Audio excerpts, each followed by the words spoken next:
2024 અને મે મહિનામાં કમોસમી વરસાદથી થયેલા નુકસાન માટે સહાયની જાહેરાત કરવામાં આવી છે।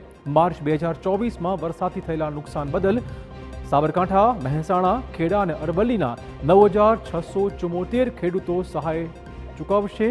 તો મે મહિનાના કમોસમી વરસાદમાં નર્મદા, સુરત અને વલસાડ જિલ્લાના 1,369 ખેડૂતોને સહાય આપવામાં આવશે।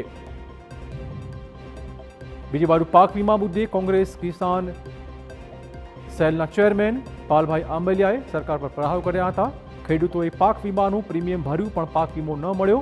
અંતે ખેડૂતોએ નામદાર ગુજરાત હાઈકોર્ટ સમક્ષ ધાર નાખી અને ગુજરાત હાઈકોર્ટે અમારી વાત સાચી હોવાનો સ્વીકાર કર્યો હતો।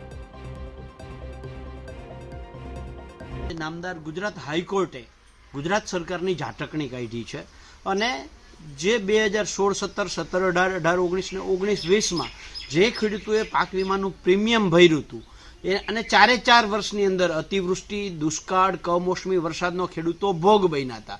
ખેડૂતોને જે પાકનું નુકસાની થયું એના બદલ ખેડૂતોને 1 હેક્ટરે ઓછામાં ઓછા 40,000થી લઈ અને 65,000 રૂપિયા મળવા પાત્ર હતા। એની જગ્યાએ સરકારે 1, 2, 3,000 રૂપિયા આપી અને ક્યાંક ને ક્યાંક ખાનગી વીમા કંપનીઓને બચાવી હતી।